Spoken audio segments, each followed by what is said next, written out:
ကုန်လို့ပါဝါရှာနေတဲ့သူအတွက်အရင်ကောင်းလေးတစ်ခုကိုပြပြပေးမယ်နော်အခုဆိုရင် Poyo Galaxy Mobile မှာ brand စုံ design စုံ power bank တွေအများကြီးရောက်ရှိထားပြီနော် Remake လား Aeroshow လားဒါမှမဟုတ် MyMe လား Anasri လားကိုကြိုက်တဲ့ brand ကိုစိတ်ကြိုက်ရွေးချယ်လိုက်ရုံပဲနော် design ဘက်မှာဆိုရင်လည်းအရင်ကလို့အတော့အသက်မဟုတ်တော့ဘဲနဲ့ design လန်းလန်းလေးတွေပါရောက်ရှိနေပါပြီနော်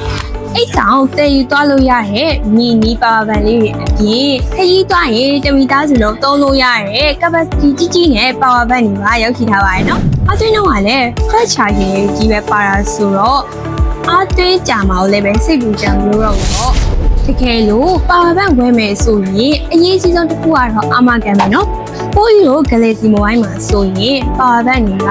quality လေးပြေးသွားတယ်လို့အာမခံနဲ့အပြေးဝပေးထားတာဖြစ်လို့တကယ်လို့ပါဝါဘန်တစ်လုံးဝယ်ပြီးရတယ်ဟဲ့ပြတ်သွားပြီဆိုတော့ခံစားချက်မျိုးဝင်လည်းရရှိသေးမှာမဟုတ်ဘူးပေါ့ဒါ့ပြင်1000 mAh ကနေစပြီးတော့1000 mAh ရှိတာဆိုတော့ကိုကြိုက်တဲ့ mAh ကိုစိတ်ကြရွေးချယ်လို့လည်းရတာပေါ့ကဲဒီတော့ဖုန်းအမြင့်ကုန်နေတဲ့သူတွေအတွက်ပါဝါဘန်လေးကိုစိတ်ကြရွေးချယ်ဝယ်လိုက်တော့နော်အားလုံးကျေးဇူးတင်ပါတယ်ရှင်